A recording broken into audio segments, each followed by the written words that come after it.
Hello everyone, this is Prasujya. সকলোকে স্বাগতম জনাইছো ইউনিভাৰ্চিটি গাইড ইউটিউব চেনেললৈ। তো এতিয়া CUET PG এন্ট্ৰেন্স এক্সামৰ ফৰ্ম ফিল আপ চলি আছে। তো ইয়াৰ মাজতে মোক আজি এজন ষ্টুডেণ্টে কুৱেশ্যন এটা সুধিছিলে যে দাদা আমাৰ state university form fill up একেলগে হ'ব নেকি এতিয়া? আমি CUET-টো ফৰ্ম ফিল আপটো কৰিম বুলি ভাবি আছোঁ আৰু ষ্টেট ইউনিভাৰ্চিটিটো কেতিয়া হ'ব? চ' সকলোৰ মাজত চাগে এটা কনফিউজন আহিবও পাৰে, কোনো ডাঙৰ কথা নহয়। চ' আজি সেই কনফিউজনটোকে অতৰাম, ঠিক আছে? ভিডিঅ'টো আৰম্ভণিৰ পৰা শেষলৈকে চাবা। State university form fill up কেতিয়া হ'ব? লাগিলে তুমি যিয়ে ষ্টেট ইউনিভাৰ্চিটি নিদিয়া কিয়, কাৰণ আজিকালি অসমত বহুত কেইখন ষ্টেট ইউনিভাৰ্চিটি হৈ গৈছে এতিয়া, যোৱা 2 বছৰৰ পৰা। তো তোমালোকৰ CUET PG এন্ট্ৰেন্স এক্সাম যিটো আছে, তাৰ ফৰ্ম ফিল আপটো এতিয়া বৰ্তমান চলি আছে, ঠিক আছে? চ' ফৰ্ম ফিল আপটো তোমালোকৰ 14th জানুৱাৰীলৈকে চলিব। 14 জানুৱাৰীলৈকে আমাৰ ফৰ্ম ফিল আপটো চলিব আৰু এন্ট্ৰেন্স এক্সামটো CUET যিটো আছে CUET PG এন্ট্ৰেন্স যিটো হ'ব সেইটো তোমালোকৰ ধৰা 15th to 30 মাৰ্চৰ ভিতৰত হ'ব। এতিয়া আমাৰ কথাটো আহিলে যে ষ্টেট ইউনিভাৰ্চিটি এন্ট্ৰেন্স এক্সামটো ক'ব গ'লে ষ্টেট ইউনিভাৰ্চিটি আমাৰ ফৰ্ম ফিল আপটো এতিয়া একেলগে নহয়, ঠিক আছে? ষ্টেট ইউনিভাৰ্চিটি এন্ট্ৰেন্স এক্সামৰ ফৰ্ম ফিল আপটো প্ৰায় ধৰা জুন মাহত আহিব। তুমি গুৱাহাটী ইউনিভাৰ্চিটি দিয়া, ডিব্ৰুগড় ইউনিভাৰ্চিটি দিয়া, তুমি কটন ইউনিভাৰ্চিটি দিয়া, ভট্টদেৱ ইউনিভাৰ্চিটি দিয়া, বড়োলেণ্ড ইউনিভাৰ্চিটি দিয়া, যি ইউনিভাৰ্চিটি নিদিয়া কিয়, আমাৰ ষ্টেট ইউনিভাৰ্চিটি ফৰ্ম ফিল আপসমূহ প্ৰায় বা আপডেটসমূহ ক'ব গ'লে আপডেটসমূহ মে লাষ্টত দিয়ে, ঠিক আছে? মে লাষ্টত তোমালোকৰ আপডেটসমূহ আহি যাব। মে 30 বা 26, 25 এনেকুৱা মানত আপডেটসমূহ আহি যাব মে। আৰু এন্ট্ৰেন্স এক্সামৰ যিখিনি ফৰ্ম ফিল আপ তোমালোকৰ হ'ব, তো সেইখিনি তোমালোকে জুনত ধৰা। গোটেই জুন মাহটো তোমালোকে ফৰ্ম ফিল আপটো তোমালোকে পাবা। জিউ হওক বা ডিব্ৰুগড়ে হওক বা কটন ইউনিভাৰ্চিটি হওক বা বড়োলেণ্ড ইউনিভাৰ্চিটি হওক বা ভট্টদেৱ ইউনিভাৰ্চিটিয়ে হওক বা তোমালোকৰ বহুত কেইখন আহিছে যিহেতু, তো সেইকেইখনেৰে হওক এতিয়া তোমালোকৰ আপডেটসমূহ ক'ব গ'লে জুন মাহত আহি যাবগৈ। আৰু এন্ট্ৰেন্স এক্সামসমূহ আমাৰ ক'ব গ'লে জুনৰ লাষ্টৰ মানৰ পৰা।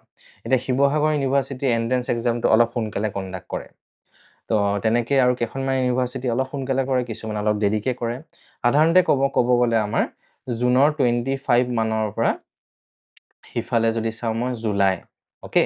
জুলাই 25 মানলৈকে আমি কি পাম ফৰ্ম ফিল আপটো আমাৰ এন্ট্ৰেন্স এক্সামসমূহ আমাৰ কণ্ডাক্ট হ'ব আৰু জুনৰ 25 মানৰ পৰা এইফালে জুলাই 25 মানলৈকে। তো এতিয়া যিমান কেইখন ষ্টেট ইউনিভাৰ্চিটি আহিছে চবৰে আপডেটসমূহ আহিলে আমাৰ ইউনিভাৰ্চিটি গাইড ইউটিউব চেনেলত তোমালোকে পাই যাবা আৰু মই যিমানখিনি পাৰোঁ সোনকালে তোমালোকক আপডেটসমূহ ফৰৱাৰ্ড কৰিব চেষ্টা কৰিম। আৰু আমাৰ ষ্টেট ইউনিভাৰ্চিটিৰ বাবে আমাৰ স্পেচিয়েল গ্ৰুপসমূহ আছে, ঠিক আছে? তো তোমালোকে আমাৰ স্পেচিয়েল গ্ৰুপসমূহত জইন কৰিব পাৰিবা। CUETৰ কাৰণেও বা ষ্টেট ইউনিভাৰ্চিটিসমূহৰ কাৰণেও গ্ৰুপসমূহ আছে। লিংক ডেছক্ৰিপশ্যনত দি থৈ দিয়া আছে, তোমালোকে ডেছক্ৰিপশ্যনত দিয়া লিংকসমূহত গৈ পেলাই জইন কৰিব পাৰিবা নিজৰ নিজৰ ছাবজেক্ট স্পেচিফিক গ্ৰুপসমূহত, অ'কে? আৰু বাকী তোমালোকৰ এতিয়া ফৰ্ম ফিল আপটো যেতিয়া আহিব লগালগ মই ইনফৰ্ম কৰিম।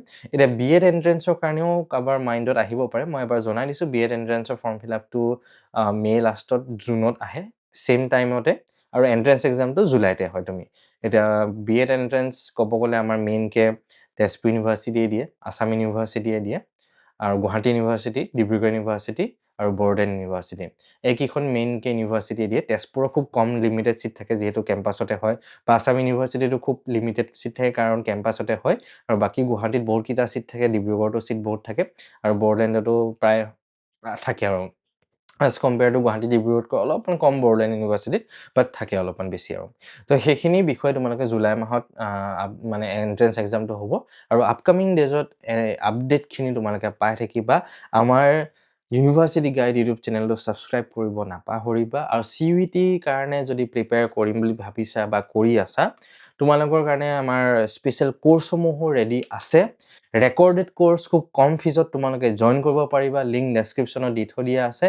তোমালোকে CUET প্লাছ ষ্টেট ইউনিভাৰ্চিটিৰ কাৰণেও আমাৰ এইসমূহ কোৰ্চ তোমালোকে জইন কৰিব পাৰিবা। আমাৰ ষ্টুডেণ্ট গাইড এপটো ডাউনলোড কৰি পেলাই তোমালোকে কোৰ্চসমূহত জইন কৰিব পাৰিবা। কিবা প্ৰব্লেম হ'লে এই নাম্বাৰটোত WhatsApp নাম্বাৰটোত টেক্সট কৰিব পাৰিবা। খালি ফোন কৰিলে কেতিয়াবা উঠাব দিগদাৰ হৈ যায় যিহেতু। টেক্সট কৰি দিব পাৰিবা, নিজৰ নামটো, ছাবজেক্ট লিখি কি সমস্যা আছে WhatsAppত ভইচ মেছেজ দি দিবা, তেতিয়া বেছি কনভিনিয়েণ্ট হয় বস্তুখিনি কৰিবলৈ, অ'কে? চ' সেইখিনিয়ে তোমালোকক জনালোঁ আৰু আপকামিং ডেজলৈ বেষ্ট উইচেছ থাকিলে। CBT কাৰণে যদি প্ৰিপেয়াৰ কৰা নাই, কৰিব আৰম্ভ কৰা, কাৰণ মাৰ্চৰ 15 পৰা 30লৈকে 30 তাৰিখলৈকে তোমালোকৰ এক্সামটো হ'ব। মাজত তোমালোকৰ জানুৱাৰী, ফেব্ৰুৱাৰী 2 মাহ, 2.5 মাহ আছে, 2.5 মান্থছ আছে। এনে ভালকৈ কামত লাগি যোৱা প্ৰিপেৰেশ্যনত, বেছি টাইম ৱেষ্ট নকৰি। আৰু ষ্টেট ইউনিভাৰ্চিটিৰ কাৰণেও প্ৰায় অলম'ষ্ট 6 মান্থছমান আছে। চ' সেইকাৰণে এতিয়াৰ পৰা ভালকৈ প্ৰিপেয়াৰ কৰিলেহে আমি এণ্ট্ৰেঞ্চটো ক্ৰেক কৰিব পাৰিম। কাৰণ বৰ্তমান দিনত বহুত টাফ হৈ গৈ আছে কম্পিটিশ্যন ক'ব গ'লে, অ'কে? ত' এইখিনি আছিলে মোৰ ফালৰ পৰা ধন্যবাদ সকলোকে। আৰু আমাৰ চেনেলটো ছাবস্ক্ৰাইব কৰিবা এণ্ড নেক্সট ভিডিঅ' নতুন ভিডিঅ'ত সকলোকে লগ পাম। Thank you. কিবা যদি থাকে, কিবা যদি ডাউট থাকে, আজি যেনেকৈ ষ্টুডেণ্টজনে মোক ক'লে যে দাদা এইটো প্ৰব্লেম আছিলে, এনেকৈ আপুনি এটা ভিডিঅ' বনাই দিব। ডেফিনেটলি তোমালোকে কিবা যদি থাকে এনেকুৱা টাইপৰ কুৱেশ্যনছ, এনেকুৱা টাইপৰ কুৱেৰিজ যদি থাকে মোক টেক্সট কৰিব পাৰিব WhatsAppত।